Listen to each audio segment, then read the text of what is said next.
presented by RTK Music.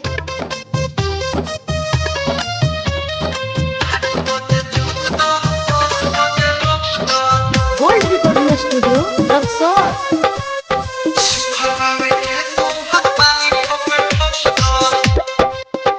Presented by RTK Music.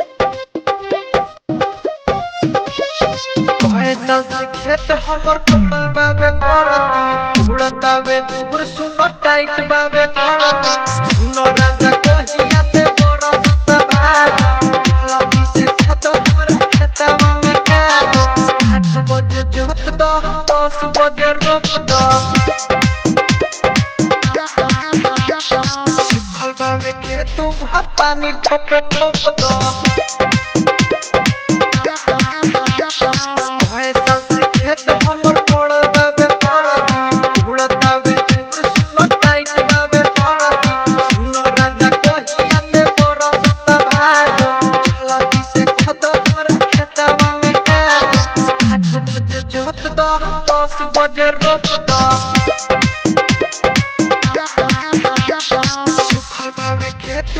पानी ठोप ठोप दो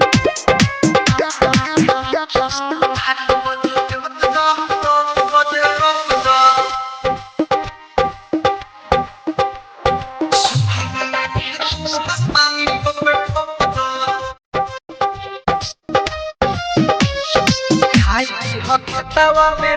खाया ये तो हमर जोत दी हटे कटर के पास आकी जब प्यास तू पी हो पानी तब में पानी को डाले 8 बजे जोत दो 10 बजे रोप दो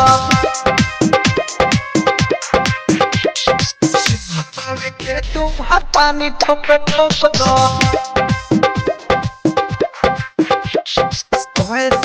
खेत हमर पड़ बाबे पड़ती उड़तावे दूर सुनो टाइट बाबे करती सुनो राजा कहिया से बड़ा सवार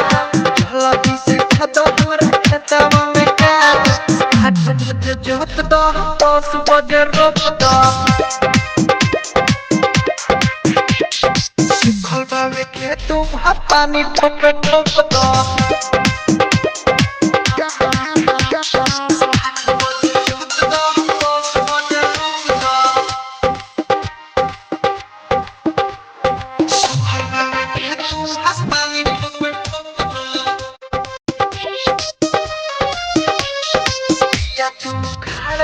पूरा ओई हरो बने तू सब कासिया सोहन पर कास पूरा के लागल के सुर रूप 8 बजे जोत दो 10 बजे रोप दो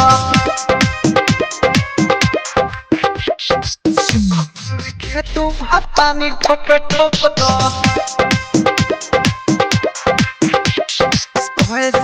खेत हमर पड़ बाबे पड़ती उड़तावे दूर सुनो टाइट बाबे करती सुनो राजा कहिया से बड़ा सवार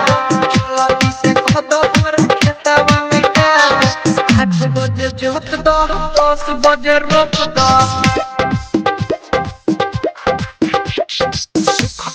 खेत पानी ठोप ठोप दो